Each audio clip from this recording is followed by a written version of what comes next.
Francisco Cândido Xavier, Os Mensageiros, segundo livro da coleção A Vida no Mundo Espiritual, ditado pelo Espírito André Luiz, capítulo 11, Belarmino, o Doutrinador. As lições eram eminentemente proveitosas, traziam-me novos conhecimentos e, sobretudo com elas, admirava cada vez mais a bondade de Deus, que nos permitia a todos a restauração do aprendizado para serviços do futuro. Muitos de nós havíamos atravessado zonas purgatoriais de sombra e tormento íntimo, uns mais, outros menos. Bastara, contudo, o reconhecimento de nossa pequenez, a compreensão do nosso imenso débito, e ali estávamos todos reunidos em nosso lar, reanimando energias desfalecidas e reconstituindo programas de trabalho. Eu via em todos os companheiros presentes o reflorescimento da esperança. Ninguém se sentia ao desamparo.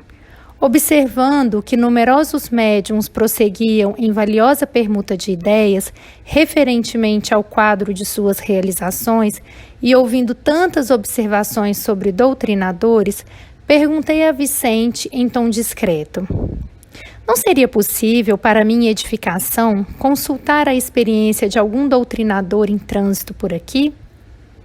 Recolhendo notícias de tantos médiuns com enorme proveito, creio não deva perder essa oportunidade.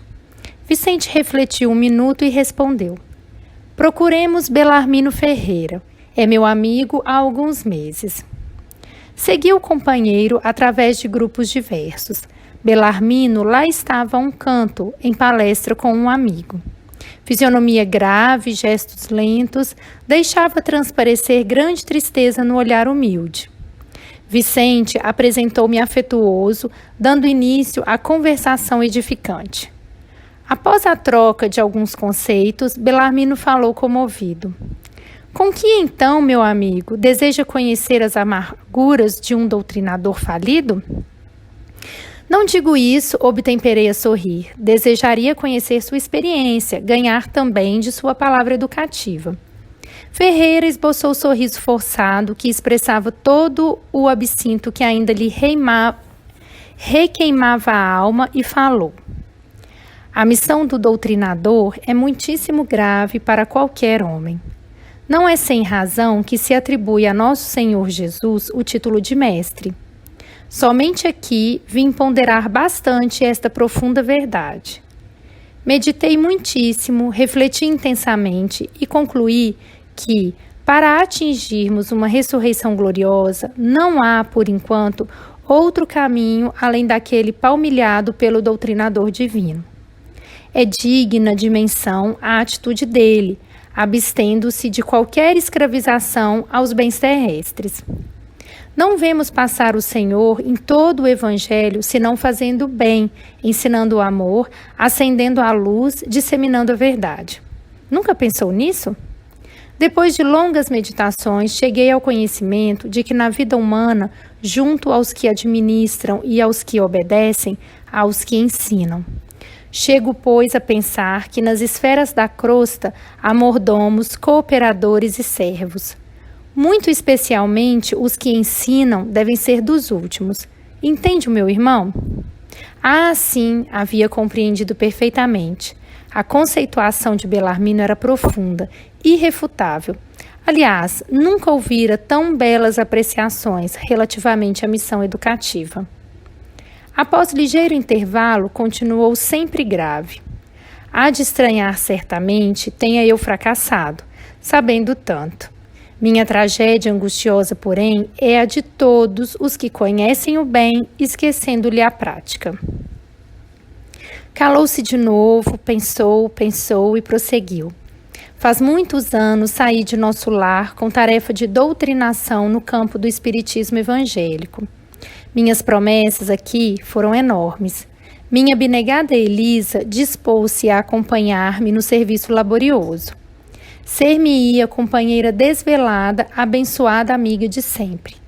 Minha tarefa constaria de trabalho assíduo no Evangelho do Senhor, de modo a doutrinar primeiramente com o exemplo e em seguida com a palavra.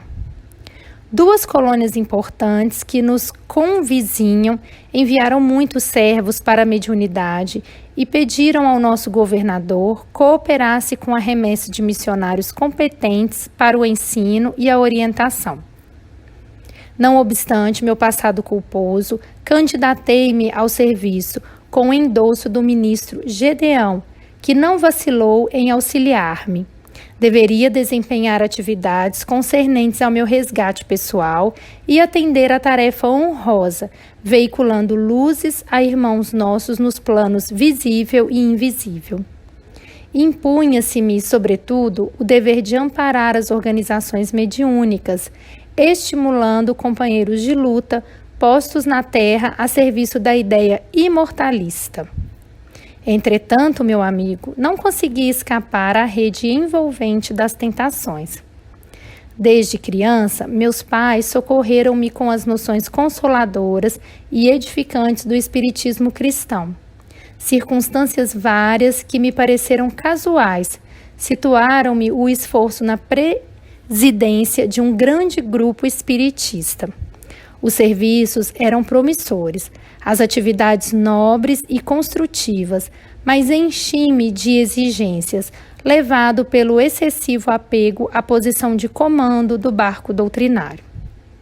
8 médiuns extremamente dedicados ao esforço evangélico ofereciam-me colaboração ativa.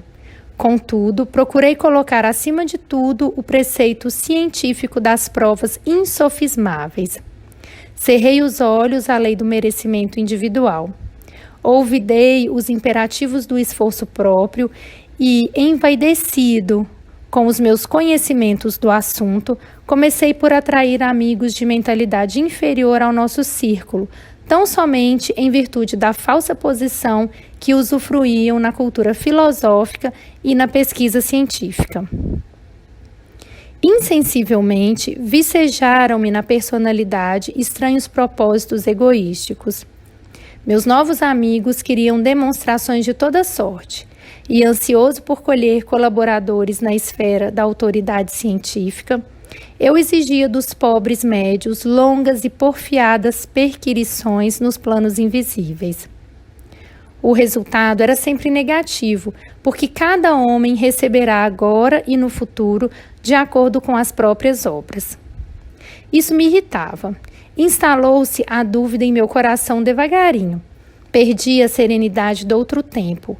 Comecei a ver nos médiuns que se retraíam aos meus caprichos companheiros de má vontade e má fé. Prosseguiam nossas reuniões, mas da dúvida passei à descrença destruidora. Não estávamos num grupo de intercâmbio entre o visível e o invisível? Não eram os médiuns simples aparelhos dos defuntos comunicantes? Por que não viriam aqueles que pudessem atender aos nossos interesses materiais imediatos? Não seria melhor estabelecer um processo mecânico e rápido para as comunicações? Por que a negação do invisível aos meus propósitos de demonstrar positivamente o valor da nova doutrina? Debalde, Elisa me chamava para a esfera religiosa e edificante, onde poderia aliviar o espírito atormentado. O Evangelho, todavia, é livro divino, e enquanto permanecemos na cegueira da vaidade e da ignorância, não nos expõe seus tesouros sagrados. Por isso mesmo taxava-o de velharia, e de desastre a desastre, antes que me firmasse na missão de ensinar, os amigos brilhantes do campo de cogitações inferiores da Terra arrastaram-me ao negativismo completo. Do nosso agrupamento cristão, onde poderia edificar construções eternas, transferi-me para o movimento, não da política que eleva, mas da politicale inferior, que impede o progresso comum e estabelece a confusão nos espíritos encarnados. Por aí, estacionei muito tempo, desviado dos meus objetivos fundamentais, porque a escravidão ao dinheiro me transformara os sentimentos. E assim foi, até que acabei meus dias com uma bela situação financeira no mundo e um corpo crivado de enfermidades, com um palácio confortável de pedra e um deserto no coração. A revivescência da minha inferioridade antiga religou-me a companheiros menos dignos no plano dos encarnados e desencarnados, e o resto o meu amigo poderá avaliar: tormentos, remorsos, expiações. Concluindo, asseverou: mas como não ser assim? Como aprender sem a escola, sem retomar o bem e corrigir o mal? Sim, Belarmino, disse abraçando-o, você tem razão. Tenho a certeza de que não vim tão só ao centro de mensageiros, mas também ao centro de grandes lições.